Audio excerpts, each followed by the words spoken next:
Number 1 आसंता 12 घंटार भयंकर हेब सामुद्रिक झड़ विपर्यय सतर्क सूचना जारी।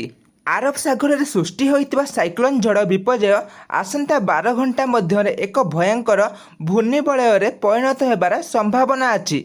आसंता 24 घंटा मध्य उत्तर पूर्व दिगरे धीरे धीरे गति करिब बोली भारतीय पाणीपाग विभाग पूर्वानुमान करिछि। नंबर 2 दुई विमान मुहांमुही धक्का। जापान हानेडा विमान बंदर नॉर्वे रे दुईटी यात्रीवाही विमान दुर्घटनाग्रस्त होइछि। शनिवार टोकियो विमान बंदर नॉर्वे रे दुईटी यात्रीवाही विमान मुहांमुही धक्का होइछि बोली जड़े सरकारी अधिकारी कहते।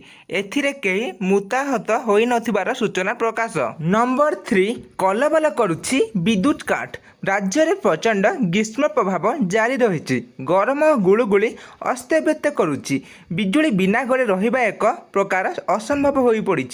एहीपरि समय घंटा घंटा विद्युत काट लोकंकु विचलित करुछि। गरम ठारू बढ़ी जाइछि अघोषित विद्युत काट जनित जंत्रणा। काल बैशाखी काल रे राज्यर विभिन्न भाग में घंटा घंटा धरी विद्युत काट करा जाइछि। गाँ गहली कथा दूर राजधानी भुवनेश्वर रे विद्युत काट घरोई कंपानीर कार्यदक्षता उपरे प्रश्न छिड़ा करिछि। नंबर 4 मधुबाबू पेंशन हिताधिकारी को मिलिबो नगद टंका। चलित मासरु मधुबाबू पेंशन योजनार हिताधिकारी को नगद टंका आकार में पेंशन दिया। 80 वर्षर अधिक बयसर वृद्धा बुद्ध और भिन्नक्षम शय्याशायी हिताधिकारी मानकु कर्मचारी माने सेमानक घरे भत्ता राशि प्रदान करिवे।